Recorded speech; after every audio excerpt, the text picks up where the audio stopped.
আসলে ভারতের বিএসএফ বাহিনী তাদের দেশের বাহিনীকে বোম চালাতে সাহায্য করছে। টিয়ার সেল গাছ চালাচ্ছে ভাই, ওদের বাইক থেকে টিয়ার সেল গাছ চালাচ্ছে।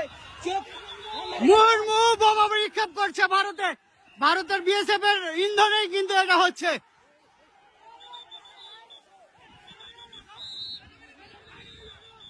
আপনার কাছে হাত জোর করে বলছি ভাই।